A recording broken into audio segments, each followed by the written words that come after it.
Prior to Bipocan, Ernest made global marketing initiatives for Marijuana Business Daily, where he led campaigns to expand the company's global readership, marketing partnerships, and paid registrations for the MJ BizCon suite of businesses events in 3 continents. All right, Ernest, I'm sending it over to you now. Hey, thanks, Tim, and thanks to the NACB for once again for hosting this social equity conference today.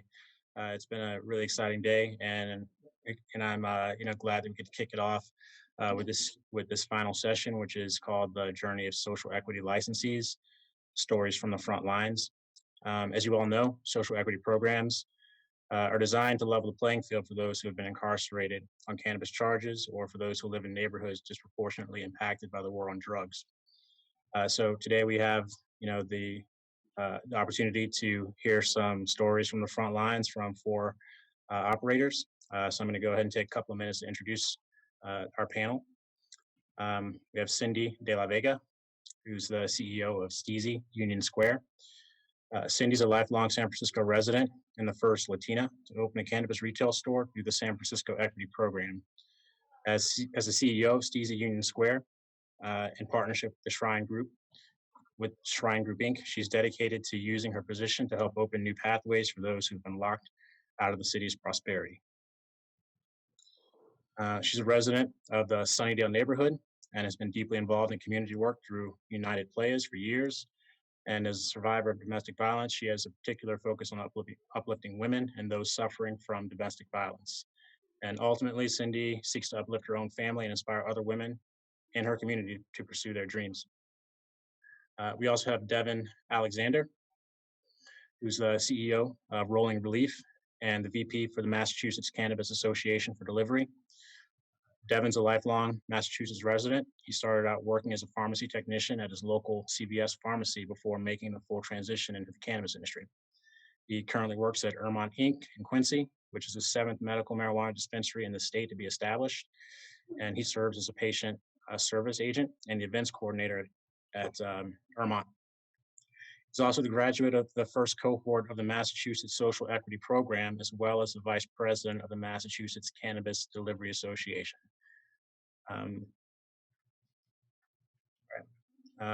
Welcome, Devin. We also have Janelle Goins, who is the co-founder and chief operating officer at the Emerald Turtle. Janelle graduated magna cum laude from Northeastern University, where she attended on a full academic scholarship. She earned degrees in accounting and finance and a minor in African American studies. She's always had a love for entrepreneurship and has used her 20 years of experience in public and corporate accounting from top companies like Gillette, Ernst & Young, and Johnson & Johnson to pursue her start of her own business and to eventually co-found the largest vision therapy practice in Connecticut. The legalization of cannabis in Massachusetts sparked her entrepreneurial passion. And when her and her husband decided to enter the industry in an effort to become a home delivery provider for the state, they founded the Emerald Turtle, which is a majority minority-owned, fully integrated cannabis venture based in Wareham, Massachusetts. And finally, we have Jennifer Gaskin, who is the co-founder and managing partner for Empress and Bandit Greenery. And Jennifer is a seasoned operation and compliance professional with more than 15 years of experience in the highly regulated biotech industry. She was recently appointed as a board member with MassCan and serves as a community outreach specialist with Elevate Northeast. She recently joined as a co-host of the weekly Cannabis 101 show on Unity Radio in Worcester, Massachusetts. And she's also, again, the co-founder and managing partner of Empress and Bandit Greenery, which she's founded with her eldest son, Louis. So thank you all.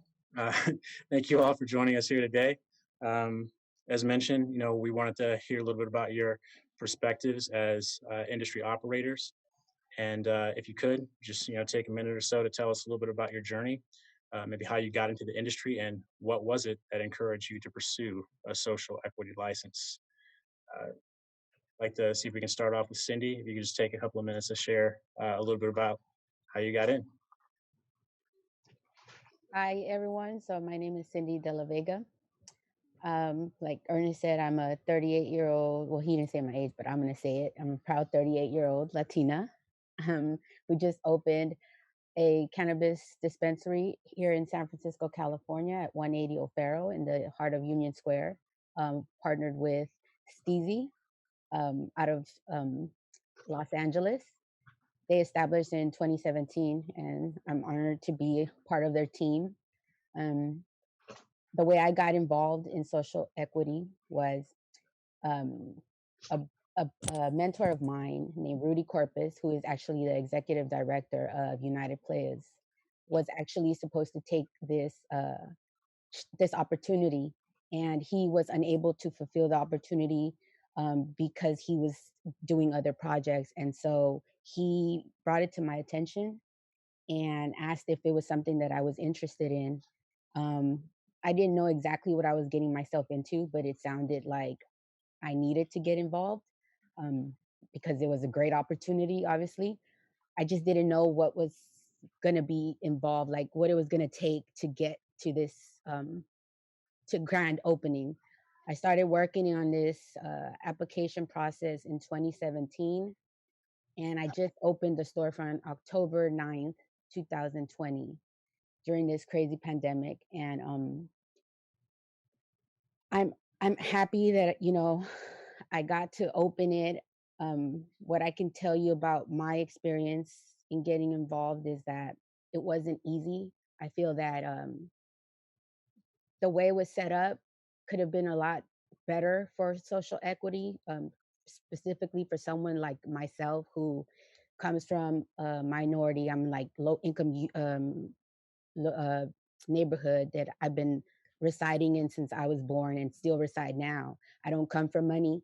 And so the way the equity program worked here in San Francisco, I don't know how it works everywhere else, but as soon as you put in for your application permit, you have to secure a location.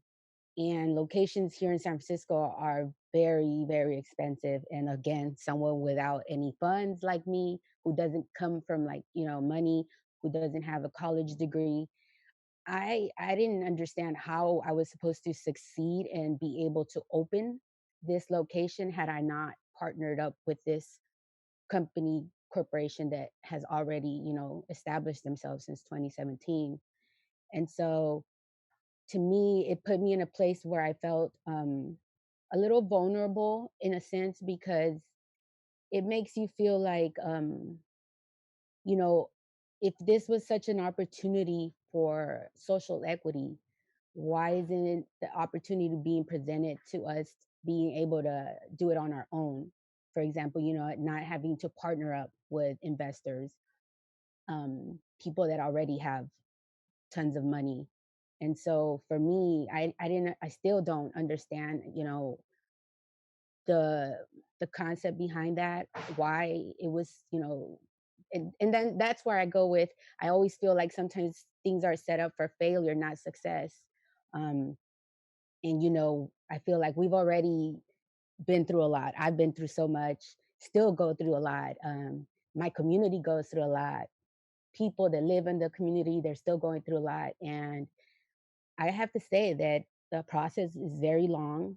It's nerve wracking. It can get very discouraging because you get to a place where you don't think it's going to actually happen, and you start disbelieving, and you just start, just losing interest. And so I say that because I know others that have come to me that are still in the pipeline. I was the 11th person to be granted a permit, um, and their frustrations, and they tell me how they're willing, how they almost don't want to go with the process and they want to give up. And so I usually tell them, don't give up, continue to do it.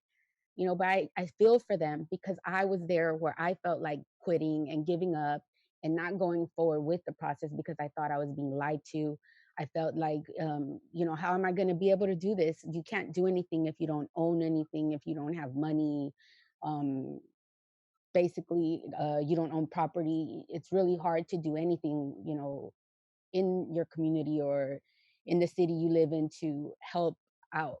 And so for me, although now I'm in a place where I opened the storefront, you know, what I think a lot of people don't understand that are wanting to get involved are that the first year you're going, we open and people automatically think like, okay, it's going to be money, money, money, money, raining money. And it's not. It's the work is just getting started.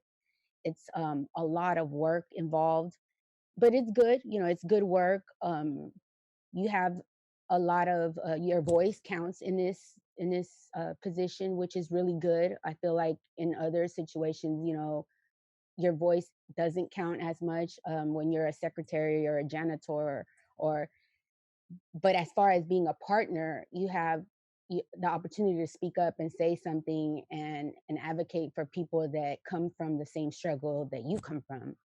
And so for me, I have to say that I have definitely, it hasn't been an easy road, and I've stuck with it honestly because I want to show everyone that this is going to like heal all of us. Like it's going to heal the city, our communities. It will bring back revenue, jobs, and honestly, like it's a blessing that it's legally, state legally.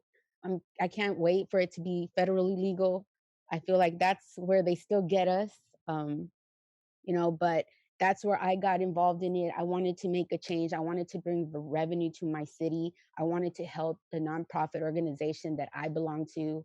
Um, and when I realized that being a business owner, an entrepreneur, I'd be able to fund a nonprofit like United Players, who's been a big part of my life um, since high school. And this nonprofit organization, started 26 years ago, 1994, and it's grown since. And I sorry if I get a little emotional talking about it, but it's a very special organization to me, and I'm honored that in about a year or so, I know that I'll be able to fund this nonprofit, and we no longer will have to be the ones going to beg for funds for you know our nonprofits. We won't have to go and ask people to give us money. It's like now I'm going to be able to fund them and help, and that to me is just like it feels amazing, and I'm so honored. I can't wait to like continue to help and like not just California, not just, San Francisco, everywhere, because all over the world, all over, we have so much like, you know, um, the war on drugs was not beautiful for anyone, I'm sure. Where I grew up, it was really tough um, in the Sunnydale Housing Project. And so I could just imagine like where everyone else grew up, what they went through. Mhm. And I just look forward to making a difference. And I believe that, you know, that this is going to be the opportunity for us to actually get a hold of our lives and really like own our lives and make a change. Yeah. Uh, well, Cindy, thank you so much. That was a powerful introduction and way to kick this panel off. Wow, there's so much that I think we can all that I, that that I want to jump into based on what you said. But congratulations, on being able to get to where you are and for being an inspiration for the folks in your community and having that ability to give back. Um, I want to also go on and give everybody else like a couple of minutes to introduce themselves and tell a little bit about their journey. Devin, could you tell us about what got you here? What was it that made you pursue that social equity license? Well, I've always had an interest in cannabis from an early age. Cannabis is never seen as a bad thing in my family. Um, I'm a third generation cannabis advocate. I've always wanted to work in the industry. Massachusetts passed a law back in 2016 to legalize the adult use cannabis, question four. And as you mentioned before, I had pharmaceutical work. I was working in CVS, my local CVS right down the street from my house. And it was very similar work to what I ended up doing in the dispensary, but it was much better products and I was dealing with a much friendlier customer base. So I did whatever it took to get in the industry. I printed out my resume and drove down to Rhode Island and I would go around to cannabis conventions down there. I'd go to cannabis conventions in Maine. I'd go to cannabis conventions in Vermont. Just do whatever it took to get out of the pharmacy. And all the hard work eventually paid off one day. And I got in and I started working as a bud tender. And I did that for numerous months. And I worked my way up to the director of community outreach. And it's cool because I'm still working in the community which I grew up in. So when I do stuff for the community, it's like a double bonus for me. So I'm doing community cleanups, holding expungement clinics where I'm helping people get nonviolent cannabis crimes off their criminal records. And I faced similar problems when I was in high school. I got arrested for minor possession of cannabis, and it really derailed everything I had going on at the moment. And cannabis working here has just been like a godsend. I really couldn't imagine myself working in any other industry right now. Um, in Massachusetts, they have what's called economic empowerment, and it's a special designation that gives people priority licensing. That happened, and it was only for a 2-week window. Massachusetts had that open for, so that happened before I got in the industry, so I didn't really know too much about it. So when they rolled out the social equity program, I made sure I was going to get into it. They have multiple criteria. So in Massachusetts, they designated 29 cities and towns as areas of disproportionate impact by the war on drugs. Quincy, where I live at, a small town right outside of Boston, is one of those 29. So me living in Quincy made me eligible for the equity program. I was part of the first cohort and was part of the entrepreneurship track. I took 14 courses ranging from business plan creation, accounting, marketing, advertising, and that ran from October to April. And so what's special about the equity program was when they rolled out delivery licenses were going to be set aside for us for the first couple of years, for the first 2 years, with the potential for 3. So everything I learned in the equity program didn't have anything to do about delivery because the application didn't come out until May after the delivery program. So the original model that they had in Massachusetts was you would have to have your location, you would have to contract with an adult use dispensary, you would have to get all of your product pre-packaged, and you have to buy it at full retail price. Everything that you didn't sell at the end of the day, you would have to give back to that retailer.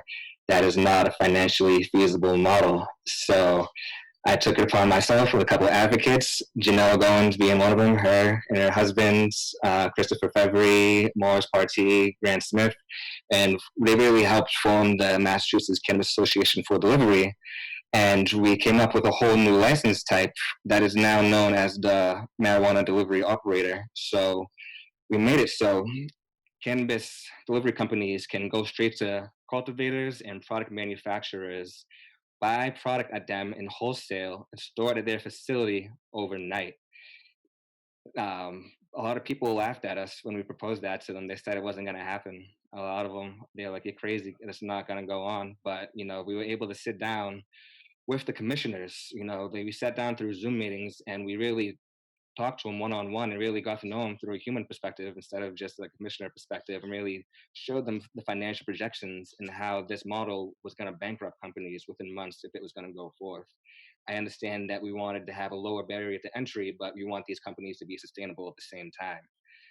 So we're still fighting that battle right now. We're literally right in the middle of it. That license type came to fruition back on August 28th, and then it was supposed to be finalized on September 24th. And then there are some outside forces, some corporate cannabis people. They're upset that we cut them out of the equation and that we took control of our own destiny. So they're fighting back against the CCC, the Cannabis Control Commission, and against us. And they're spreading lies to cities and towns about what this license type really entails. Massachusetts is unique because we need to have, in order to do business for any marijuana establishment, you need to have what's called a host community agreement. That is a contract which is 5 years in length between you and the municipality you're operating in, saying you're going to pay 3% of your annual gross sales. There's no oversight of these contracts, so they are ripe for extortion. So people will sometimes ask for this 3% on top of buying them a fire truck, or by building them a new playground, or donating to this nonprofit, which they so happen to be connected to in some sort of way. There's legislation right now that wants to give the CCC oversight of these host community agreements. It's a lot. It's a lot to really throw out there now, but that's really what's going on. And so We also got the exclusivity window bumped up from before it was 2 years with the potential for 3 years, but now we got it bumped up to 3 years with the potential for 4 years. And that window doesn't start until the first company commences operations. So the good thing is we created a whole new license type, but the kind of downside is that they have to create a whole new application for us now as well. So the new application doesn't come out until the first quarter of 2021. And I don't want to give up too much of anybody's time because my two other attendees are from Massachusetts, and I'd like to give them a chance to speak on it as well. No, no, excellent. Well, we're definitely going to touch on some of the battles that you're dealing with, like at the moment. I know when I spoke to you just a few days ago, you were literally like having conversations like with the commissioners, and yeah, I know it's a pretty challenging time for you at the moment. But let's go to Janelle. Janelle, could you speak to how you got into this industry? What also was appealing about pursuing a social equity license? Hi everyone. For my husband and I, we were always interested in doing something in marijuana. The thing is that it obviously it started. I think most states started as medical, and when they came out with medical was reserved for the rich white man. Because you had to have 500 seasoned funds. You were supposed to be a nonprofit. There were all kinds of things, okay, that just made it that obviously the way they set it up, it wasn't for the everyday person nor the person of color. And the way that also worked was that they made it so that you had to be fully integrated. Okay, so now you also weren't going to come out with, smaller growers that just did grows, or someone who was good at edibles and just did that and made a business out of that. You weren't going to have that. What you were going to have was these large companies that controlled the entire canopy and had all the margin to themselves, right? And had the market to themselves. So that's how it started. We decided we weren't interested, really, honestly, in going into medical. We wanted to wait for recreational. At that time, we saw how it was set up, and we could see that it wasn't set up for the regular person. But it was fine because honestly, we wanted recreational. So we waited for that, and we wanted also delivery. When we heard delivery was coming out, delivery was supposed to be reserved, like Devin said, for social equity candidates and EE candidates. The EE program was a total farce, right? So they put that out for 2 weeks, closed it down. No one's ever spoken about why it got closed down, why that happened. I would assume they had no intention of really having EEs, right? And then they created the SE program, and the SE program, I think, was initially created as a training program. It was a program where they felt that most SEs didn't have the training to be in business, and they were going to help them become equipped for business. And that's fine. I don't actually have a problem with that. There are some people that could use the training. Why not offer it, right? You're talking about equity, so that is part of equity. The problem in it is the innate bias that all of us are unequipped and need what the classes are, which is basic training. Okay. So they created this SE program, and when they got everyone into it, they realized everyone wanted to be an entrepreneur. People weren't signing up to get trained to be your bud tender. Maybe a few, some were, but for the most part, people wanted to be entrepreneurs. Surprising to them. So they went ahead with this SE program. Another problem with the SE program, though, was that most SEs don't have access to funding, right? So the funding wasn't something that was thought of in the beginning. So again, you say equity, but there's nothing set up to actually cause equity to happen, right? Because if they can't find funding, they can't really get into medical. Medical has priority to become recreational first. They're fully integrated. There was really no place for SEs and equity, right? My husband and I are in a little bit of a different situation because my husband was on Wall Street for 15 years, right? So he has access to people who can get funding. We both have business backgrounds, so we have those things that maybe are a little bit more rare in the equity program, right? Not to say that none of us have it, which is why I say there's an innate bias and none of us have it. But there are a lot of people that maybe don't have that business background, right? And do not have the access to funding. So we do have those things. And we were like, okay, we can maybe get into this market. And what we need is for a lot, or not even a lot, a handful even of people like us that get into the market, become successful, and let other people like us into the market that actually have the intention of what, like Cindy was saying, of where you're coming from your heart to want to help. You're not coming from a PR standpoint to want to help.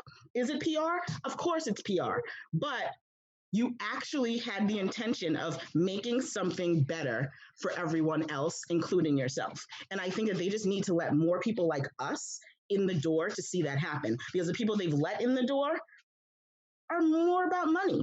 And I'm not saying all of them, but the majority of those first set of people, that's what they were.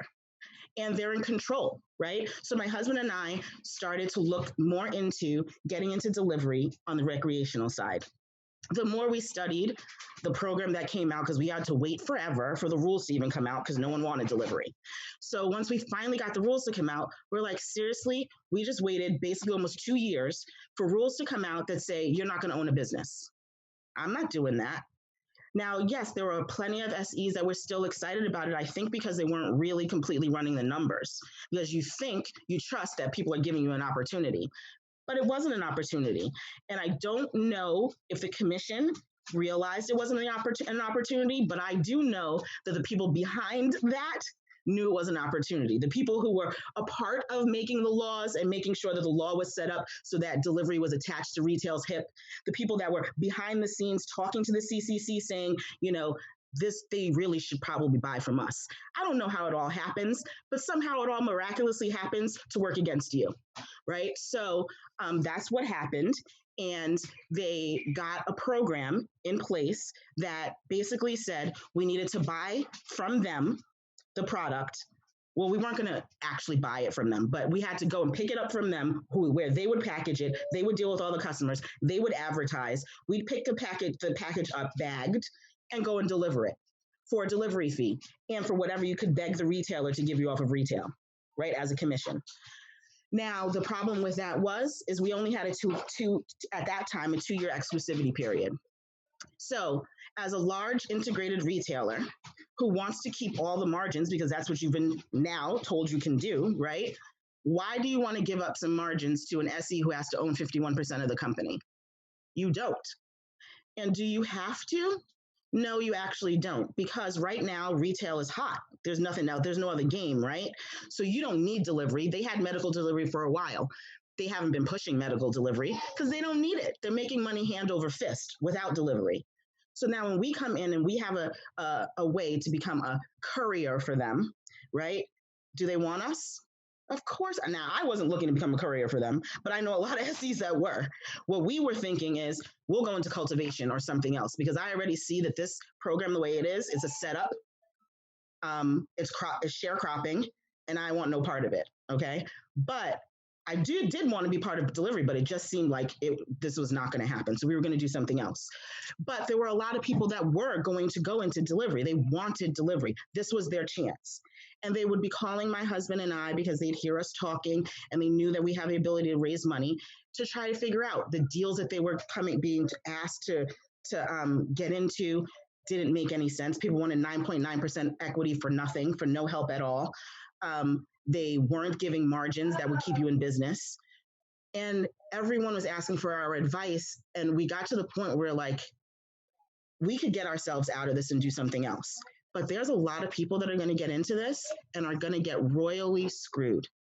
And that, I think, is what started our advocacy, because we weren't planning. We wanted to stay under the radar. We weren't planning on coming above board like this. But it was so many people that we saw that were going to use life savings, and I felt go out of business under the guise of equity. And so we got the opportunity to talk. My husband and I got the opportunity to talk to 2 of the commissioners, showed them a spreadsheet that we had made. Well, I made it specifically for this to show them the delivery only model that they had and how it didn't work. It was dynamic. You could play with it. Say you gave the retailer gave 20% and you had a $10 delivery fee. Say you had a $20 delivery fee and the retailer gives you 10% off. Say they give you 30% off. You make a little bit more, but you can only have 4 employees for the entire time you're there. And I haven't even gotten to taxes yet, which on delivery you get to take no deductions. So therefore you're basically being taxed on your top line. So you're being taxed on your top line. You have 2 drivers in every car, and you're taxed on your top line. You have 2 drivers in every car, and the only thing you're making is what the retailers agree to give you and what you can get in a delivery fee. When I'm explaining this to the commissioners, what does that mean? That means that you're attaching delivery companies to the hip of retailers that don't want them. Okay, these weren't retailers that for the most part, there are a few good eggs, right? But for the most part, these weren't retailers that were like, yes, let's do delivery. They don't need delivery. They're making money hand over fist. What they need is for delivery to die. Okay, and it being a courier model, they knew there wasn't really anything to worry about. People were barely getting into that model, and everyone that they talked to get a contract, they could see it wasn't going to happen. It wasn't really viable, and it definitely wasn't viable if they weren't going to help. And they weren't going to help. Most of them were saying dead to SE spaces. What do we need you for? Why don't we just wait out the 2 years? Okay, so when we went to the commissioners and showed them all of this evidence that they weren't coming out with any good deals, the model does not work unless someone is really willing to work with you, we got the wholesale model. And we got the wholesale model. And well, we thought we got the wholesale model is what I should say, like what Devin started to tell you. And then the larger retailers, the associations that they pay tons of money to be part of, came out after us, right? They were livid that the CCC would listen to this, and now it's racism, and people are bringing in race, and it's completely unfair to them. It's not equity because we have the chance, because they can't get into the market during that time, so we have exclusivity. So it's not equity. It's unfair. But it's not unfair that they've had a monopoly all this time, right? They got to start the medicals. They got priority to become recreational. All this time, no one's in the business but them. But we're the ones being unfair.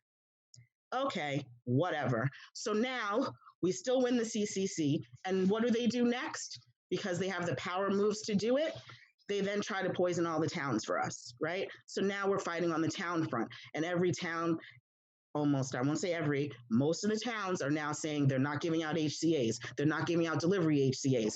And here we go again with a whole bunch of people that say they're for equity. And it's yet at every turn, we get no equity.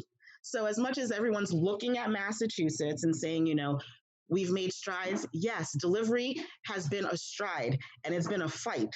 And we're going to get it and we're going to keep fighting. But should we have to fight this hard? And really the point is that what the larger retailers are saying is we could compete, but we're not going to compete. We have the power to crush you. So that's what we're going to try to do first. And we have to now come out and say, okay, we don't have that money and that power because they have all these political connections with towns and state reps and everybody, right? What do we have? We have our voices. We have righteousness on our side. We have the fact that finally the country seems to be Black Lives Matters, right? So let's use it and say, this is not okay.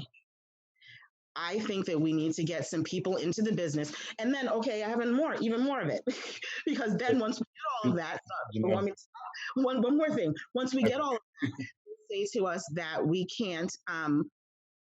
Whereas everyone has 3 locations, is allowed to have 3 locations. Delivery is now down to 2 locations. So these are the types of things. It's like no matter every time we make 2 steps forward, we get 3 steps back because someone is trying to stop us at every turn. It's like, don't let delivery become too big, because if delivery becomes too big, their actual major competitor to retail could hurt us. And these good-hearted delivery people that will let others in, why would we want them there? So you can't let anybody get too big where they can actually help something change, where they actually can help change communities, change the business. You have to leave it to all these people that are already in. And I'll be damned, it's not going to happen. So I'll stop now. No. Wow, you touched on a lot of questions that well, one of the things that I wanted to bring up to this entire panel was to sort of hear some of the obstacles that you're experiencing as frontline operators. And, you touched on several, one being, a lot of times you hear access to capital as being one of the barriers. You have that, but you've outlined like some of the additional types of political and other challenges that you're experiencing that are still trying to like not stifle your ability to have progress and ownership and really do what these equity programs and licenses are intended to do. So wanted to also shift over to Jennifer just so you can tell us in a couple of minutes about your story, your journey, what why did you pursue a social equity license, and what are you experiencing right now? I know that you're also in Massachusetts, so some of what Devin and Yeah, Janelle I said mean, is my son and I are going for a micro cultivation license. We also intend to go after a delivery license. And what Janelle just said is exactly the truth. What we have is our voice in our community, and we have righteousness on our side. So we, as Empress and Bandit Greenery, then we have to look out for Janelle and we have to look out for Devin and make sure that they're getting access to our product to wholesale so that they can be successful. So we make that a priority over working with multi-state operators and things like that. My son and I have talked extensively about who we're going to be willing to work with. And I get it, this is a business, so you're supposed to think about money. But at the end of the day, when we think about this industry, when we think about this plant, when we think about what the war on drugs has done to the communities that we live in, I have to put principle over financial gain in that particular situation, because I have to make myself, my family, my community the priority in this situation. All of us are dealing with the same thing, so I don't need to go through and regurgitate. But the capital to do this is the major barrier for most of the SE and EE in Massachusetts licensees. Where does the money come from? Like Janelle mentioned, people are using their life savings. Like you mentioned in my bio, I've worked in the pharmaceutical industry for almost 20 years now. So, I've been fortunate to have a career, have a little bit of savings. Unfortunately, my father passed away 5 years ago and left me a little bit of money. So we have a little bit of money for our runway to get off. But what happens once we get off? Once I get through this licensing phase, which literally every day my son texts me about something, and every day my response to him is, I'm bleeding money. Like, leave me alone. I'm bleeding money. Like, just leave me alone. And I'm looking at it as a person who, I would say we're middle class, and I have a little bit of a savings, and I'm struggling. So what does that mean for, like, Cindy, you mentioned not having a college degree, growing up, in a low income situation. We don't have anybody handing us 50 grand or 500 grand because, so and so wants to start a business. We don't have that kind of capital in our communities. So for social equity, for anyone that looks like us, that comes from where we come from, that's trying to get in this business, the bottom line is money. And we have people, they promise that, this industry will, cannabis will come. People who are selling on the illegal market, or like I usually try to call the legacy market, they can become legitimate. How can you become legitimate when you have to fill out tax paperwork about where the money came from? So if I've been your local supplier for the past 10 years and I put aside my money like I should if I was doing illegal stuff, and I have a nest egg, I can't even use that nest egg to start a business because I have to justify where that money came from. So, where is the opportunity? I mean, I have to be honest. I don't think that there was ever, I'm with Janelle, I don't think there was ever an intention for them to make us entrepreneurs. The intention was for us to be workers. Like I love what you said, sharecroppers. That's what they were doing. And that was the goal. And, that's why it's so important for us to have these conversations and talk about what's going on and force, the legislators, the commissioners to hear us, because, we're all saying the same things. And, the other piece that I would say is in Massachusetts, what I've seen is that we have people in leadership positions that are not even qualified to be in the positions that they have been in. It's frankly been the Black and brown people running the I'm not gonna call it illegal market before this became a legal situation. Has been us. So we know how to grow, we know how to market, we know how to sell our stuff. You guys are just figuring it out. And then you don't want to give us the opportunity when the bottom line is we could probably run circles around you with our eyes closed. And most of the people that I know that work on the illicit market or on the legacy market are probably the most intelligent business people you'll ever meet. So why are we not tapping into the resources? Why are we not tapping and bringing those people who are working in the shadows into the light? Why is that not the goal of social equity? Why is repairing the war on drugs not include expunging anybody with a cannabis offense? Like, we shouldn't have to try to do it. Like, we shouldn't have to hold expungement clinics. It should just be part of it. I should not have a charge for marijuana on my record when I can walk into the dispensary that looks like the Apple store and buy it. And somebody's making money off of it. And there's somebody else still sitting in jail because of it. Like this is people's lives, right? We're here talking about being entrepreneurs, starting businesses, but at the end of the day, this is about people's lives. There are still Black and brown people being locked up for cannabis related offenses in Massachusetts, right? Like within the past couple months, getting locked up for marijuana offenses. Something is wrong. And the bottom line is this all comes from systemic racism. There was never a want or a desire for this to be a positive upliftment situation for us. It's like everything else. We have to fight tooth and nail, claw. They play games with us. It's everything is hard. Everything is hard. And you know what? Honestly, we're tired. And that's why when you see people come out on the street on these protests for Black Lives Matter and stuff like that, and violence and things erupt. And I'm not saying that it's right. I'm saying that we're tired and we're tired of fighting and we're tired of talking. So at this point, if you're not hearing us, like, we're ready to burn your down because we're tired. And, Devin and Janelle went up there, they fought, grassroots fighting hand in hand, against these large companies, getting in front of the commissioners, having these conversations, leading this argument just to come down to have some MSOs with their feelings hurt and try to fight you back again and fight you back into the corner.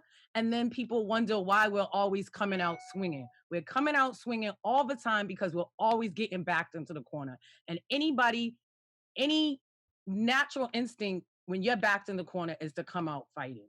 And so, we're here, we're saying, we are social equity applicants and licensees, and we expect to get the same treatment. We expect equality. And matter of fact, we don't even expect equality in this situation. We expect to get some concessions. We expect reparations for the war on drugs that destroyed our families and our communities. So we are here for reparations. So I'm going to stop saying I want equality. I don't want equality. I want reparations for what you did to my community and the Black and brown people that look like me. And I want opportunity, true opportunity, not opportunity on paper that makes it look good like you're trying to do something for me. I want true opportunity. Cindy shouldn't have to go to somebody else to get capital to start her business. She shouldn't have to give up equity in her family's future in order to start a company. There's something wrong, it's broken, and it needs to be fixed. And that's it. No. I mean, this is all powerful stuff because each of you have perspectives that I think that we just don't get to hear, um, or not being as heard as often as I think they should be within what we consider to be the legal cannabis industry. I think, for but I also know that this is not alien to, Black and brown communities who have seen the war on drugs, who have seen like policing, and who've seen a variety of different, systemic uh, policies and what have you, not only destroy their communities, limit education, upward mobility, limit access to capital. And when you have that, when you're finally in a position to, pursue your license and don't go through the waiting game, you still have all of these obstacles that are being thrown at you, through the entirety of the process. So, when I think, if you take a look at just what happened, 10 days ago, a couple weeks ago, uh, we had 5 ballot measures.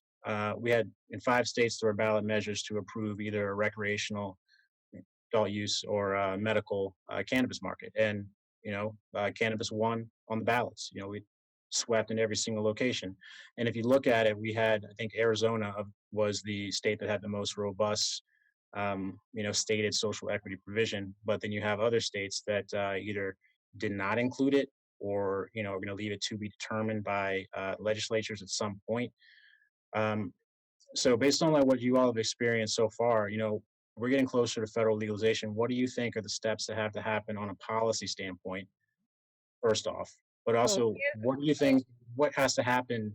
What does the industry, like the people who are already here, what do they need to do to also be allies to ensure that we can get the type of, justice that we're looking for? so I want to say, first of all, I don't want the federal government to legalize marijuana. You schedule it. Deschedule it. Do not legalize it. You do Not not yet. want you do not want the FDA regulating marijuana, because none of us will ever have a business. Not just that. You'll all never have a Amazon's- business. Listen, you don't want the FDA regulating your You don't want product. the FDA, but you also don't want Amazon coming in, Philip No, Morris, you don't all want it. No, people. Wiser. no. You see all those Deschedule it. brands come over. Deschedule it and let the states handle it. Exactly. At And least Do legalize- not legalize it on a federal level. Do not do it. No. and interstate commerce too. Yeah, Mm, interstate commerce, deschedule it. That's all we want from the federal government. Other than that, It would be nice. please stay out of our business. It would be nice if we can get some deductions on taxes. Right, but we take the deductions and we'll But- take the regular bank accounts without ridiculous fees. Yeah. If But- it was scheduled, we wouldn't have to worry with Right. about We'll take 280. that. Exactly. But we don't want legalization. Can you Exactly. say that again, Devin? Can you say that again? No, if it was descheduled, we wouldn't have to worry about tax section 280E, which doesn't allow us to write off True. expenses. Right. Back Right. in the 80s, it was created when there was a guy selling a bunch of cocaine, and he was trying to write off his business expenses, and Ronald Reagan, being the drug czar he is, cracked down on it and came out with 280E. So we have to face a lot of tax hurdles as well as additional hurdles. We can't get loans from banks for real estate, for loan, like it's The crazy. SBAs don't talk to us. Small business associations won't work with us. We can't Exactly. we don't get help anywhere. Exactly. There's the SCORE mentorship program, which is like a little, they give mentorship people who want to start businesses, but because they're federal business, you can't Yep, talk to them work about cannabis. I did that back before I was in the equity program. They're like, we're talking about cannabis business, we're a federal program. We can't talk about that with you. So that's why I really had to look for the equity program for guidance. And it really helped connect me to a lot of people. And a lot of my instructors are also going through the process themselves. So it brought a lot of amazing reality to the situation, because these people know the game. They're going through it right now as they're teaching me. I think another reason for federal legalization, you eventually it's going to be federally legalized, and that's not going to necessarily be a bad thing. It's a bad thing right now, though, because you Right have now. to understand how long it's taken any of us to even get into business, right? So you need the barriers, the borders of the states to protect you, kind of, because right now you're only dealing with the sharks within your state. Imagine you're dealing with the sharks in the entire country. Ugh, come I on. feel like we have sharks flying in or something, like they're flying Well, we in do. sharks to We do, but Massachusetts. imagine. We do, but imagine. So I just think that you need to give the states some time within those boundaries for those businesses to get strong enough so that you have a chance that when it goes federal, you get bought out. Because that's Agreed. basically No, what's I going to agree. happen. I agree. Yeah. I mean, I think the other thing is in Massachusetts, you mentioned, Devin, about how they defined communities of disproportionate impact. So I live in the city of Worcester, second largest city in New England. We definitely have a problem with drugs. I see it every day when I drive around the city. However, my zip code is not on the list. Like, Yeah, it was very weird. I mean, honestly, I mean, not to disparage my neighborhood, but somebody got shot down the street, so I'm pretty sure there's some drug activity that carries on in this neighborhood. So I don't know how come my zip code is not on there. Yeah, and then there's towns that where you can leave your door locked at night. Right, and they're on there. No, there really is. You. It's very surprising how that list Yeah, came I about. don't know how they did that list. Yeah. Hey, I have another question for you all. This is something that I've thought about just and what I've experienced too, just like from the hometown where I grew up in Virginia, that was also like a disproportionately impacted area by the war on drugs. When I have conversations with folks back home and sort of try to educate them on what some of the opportunities are to be involved in the industry, you have people that don't want to even touch this industry. You can talk about how there are, there's like, it's a multi-billion-dollar industry. There's a ton of opportunity that can be brought back to your community, as Cindy, uh, alluded to and what she's trying to do. But we've seen so many folks' lives get like ruined and destroyed by the war on drugs that there is fear by communities of color to even want to get into this space. So, like Cindy, how are you approaching this out in your community in San Francisco? Like, what are some things that you're seeing or that you can think of that are successful to try to bring people in and say that hey, this is an opportunity to actually bring benefit back to the community? Well, number one, I think the only way is that, we're the equity partner here in San Francisco, you're a 40% owner of the business. But again, that goes with saying, like right now, I live in a HUD unit. That's a Section 8 unit. I'm low income. And, the minute I got a first salary paycheck, is like they want me to like right away, they're like, you make too much money to live here. But it's crazy because like, it's just a paycheck. It's not like the money is not there yet. And it's really difficult. I was in the news media, and the grand opening was advertised a lot, on the news and my life story. And I'm not gonna lie, it kind of scared me because I thought that people were gonna think, and some people do. Some people thought that that's it. Cindy's got all this money, and she's an entrepreneur now. She's a CEO, a business owner, but they don't know the full story. And it's that, right now where I'm being basically, trying to figure out what can I do to make sure that the debt that the store location has gained since before we were able to open it, right? We're in debt right now from the rent that the investors were paying while they were securing this location. And so now it's like, they look at it, well, I won't be able to make any money until about a year or two. And that's only if the business is successful. And so again, it's like, what do you mean? So I did all this work, I'm a CEO now, but I'm still broke. I can't help a community. I can't uplift or I mean, who's gonna want to do what I just went through? Who's gonna want to go through what I went through these past 3 years, putting in a lot of work, letting people in your private life, telling your actual story. It's not easy, especially where I come from. You're taught to just keep it to yourself, keep it in the family. You don't talk about what goes on in your neighborhoods, let alone what you've been through yourself. And so, it's frustrating, that I literally like had the courage to tell my story and open up and like literally do a little clip of like my life story of where I grew up and in the location. And it literally, they don't understand how this it's vulnerable. Like you're putting your life out there, and when you're coming back to the neighborhoods that were impacted by the war on drugs, without any resources, like you don't have money to help. People are looking at you, and you get scared. You're like, they're gonna think, that you're just trying to get rich and leave, and that's not even the case. Like, I honestly did this because in my heart I felt that being being a CEO was the only way that I would be able to show people like me, that look like me, that come from where I come from, that you can actually make it.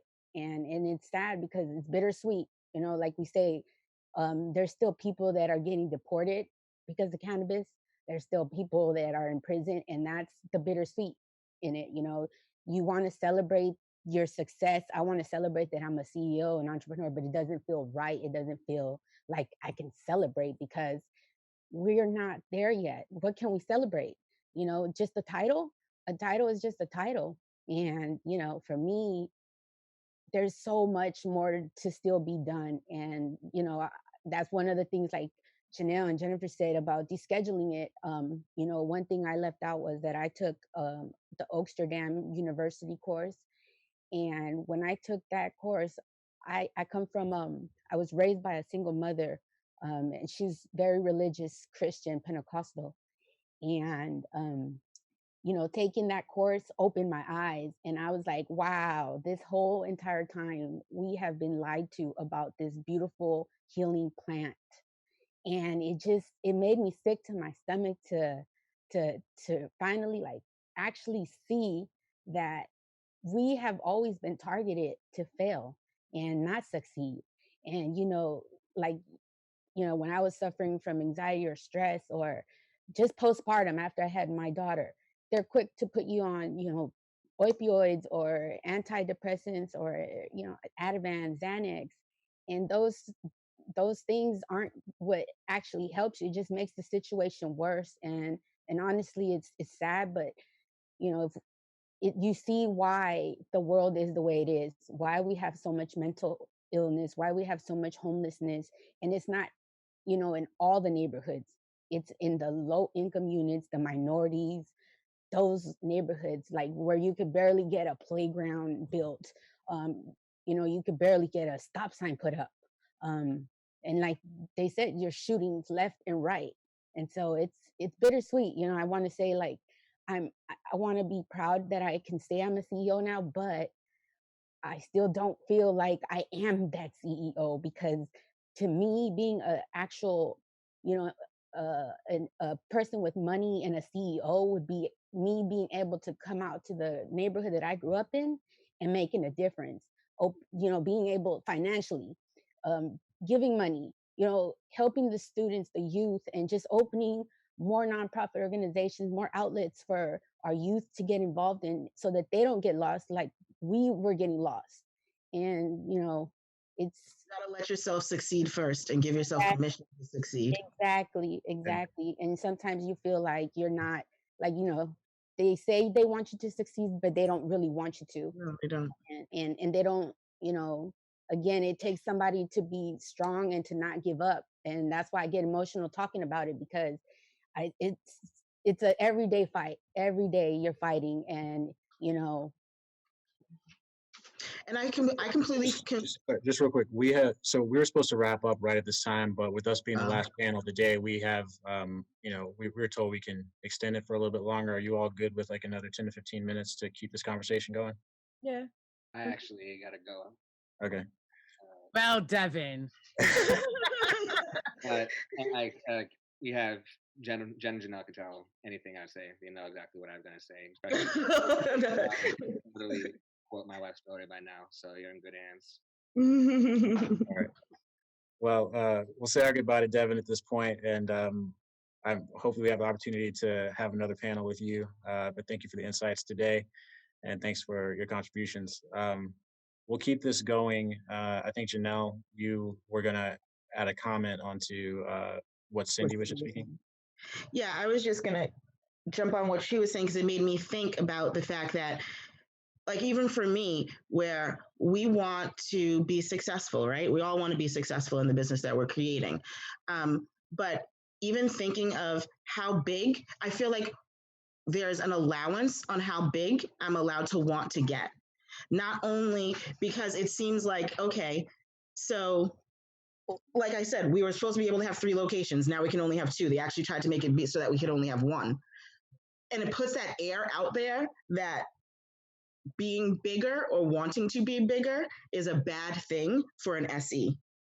And my point is, if you don't allow yourself to get big, who's going to help any other SEs get in? Where is this supposed to come from? We're going to count on the fact that they're going to give us the tax money to help us get in? They should, but will they? My thing is, we have to allow ourselves to be successful. Otherwise, we really are not going to help anyone. So, and I've even felt the pressure of feeling like, should I want to be small and just be happy that I got in? And I think it's another thing that is being sold to us to hurt us, honestly. Like, we got to get over that kind of guilt, because if some of us don't become big with good intentions, no good intentions will be spread. That's all I want to add. No, I think that that's true, and I also empathize or understand where you're coming from, Cindy, where you don't want to get big and leave people behind. And I don't mean that in the sense of like I feel like I had to take everybody with me, but in the sense of, I would never want to become big and forget where I come from. So I mean, from that respect, that would be the only thing that I would be thinking of. And I'm listening to what you're saying, Cindy, and understanding like you're still living in your same circumstance, and people think that you have some different circumstance, and you're like, no, I'm still trying to buy groceries and take care of myself. Like, nobody's making money hand over fist right now. And I mean, I think I was on a panel last year before we went to this COVID thing, and it was a live panel, and the gentleman next to me was an older white man, owner of 3 dispensaries in Massachusetts.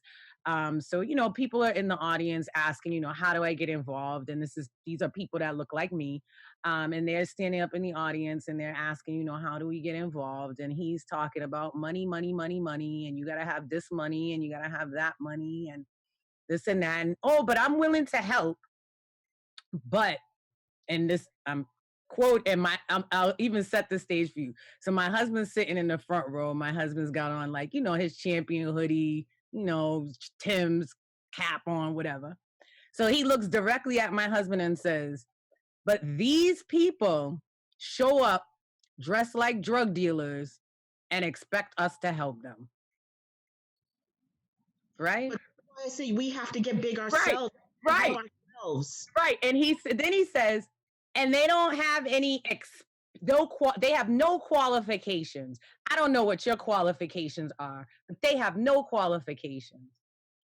So I said, hold on now. I said, first of all, I have to take this dude out before my husband gets up from the front row and takes him out first. So let me take you out. First of all, if we want to talk about my experience, let me pull up my CV, because yes, I have a CV, not a resume. Okay? And it has 15 plus years on it, number 1.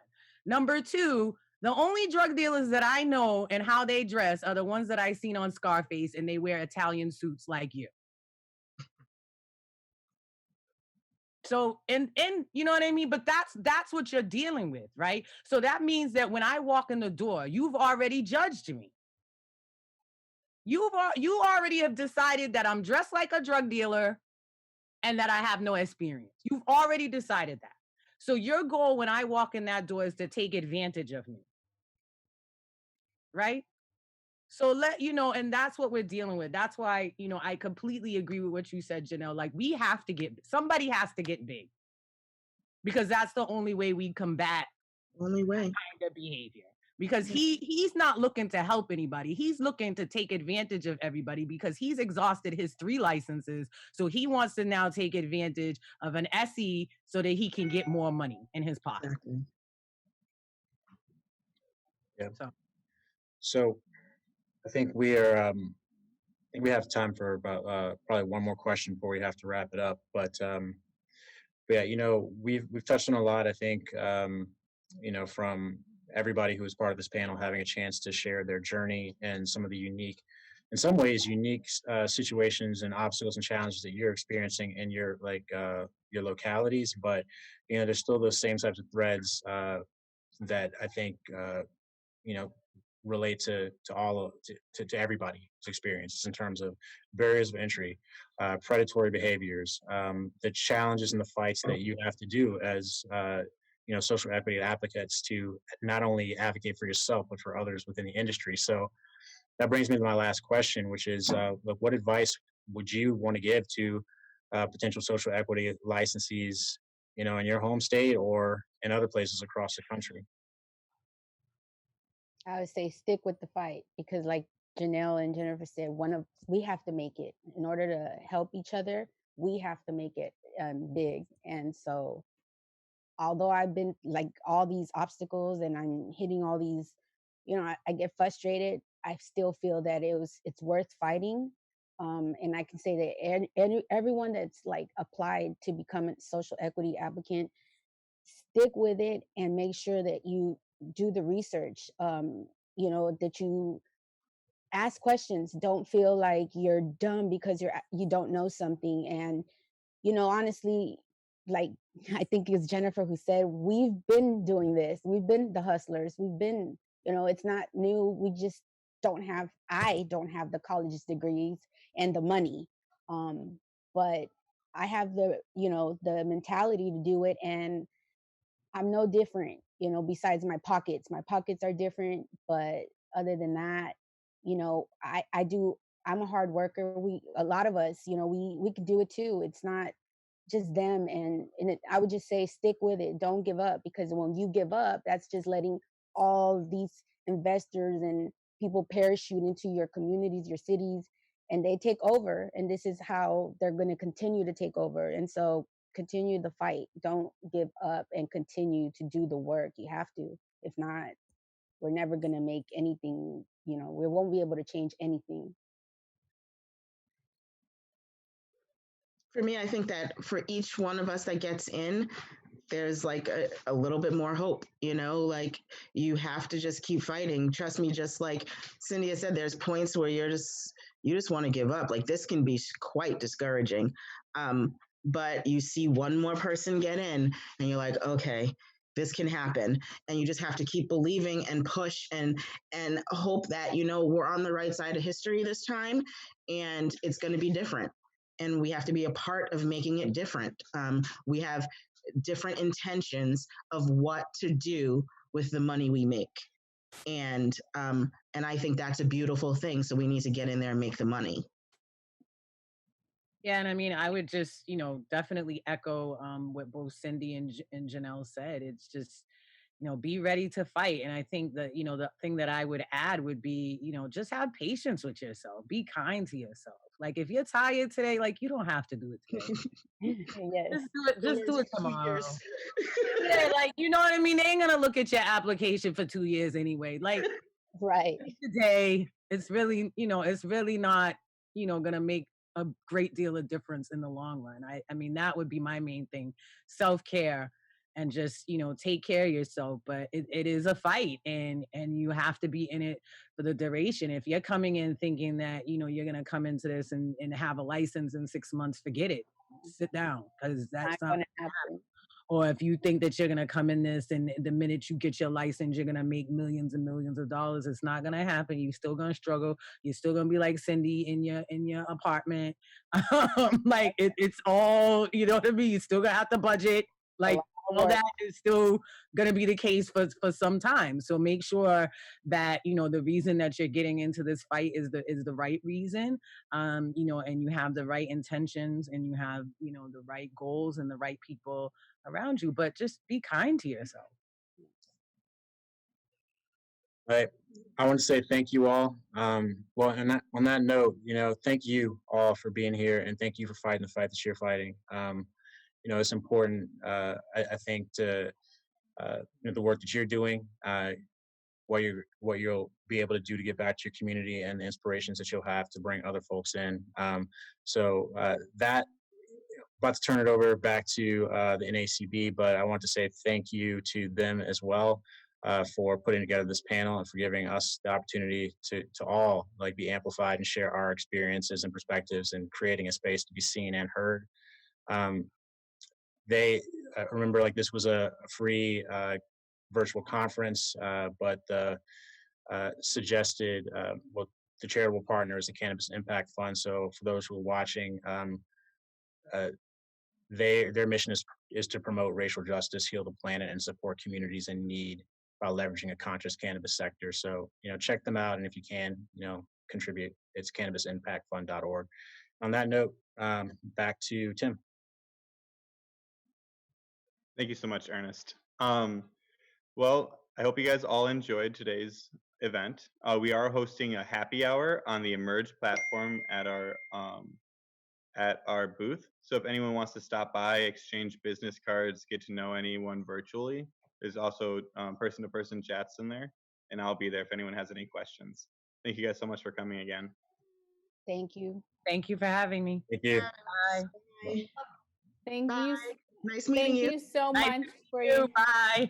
discussion and your honesty and truthfulness in sharing your journey with us.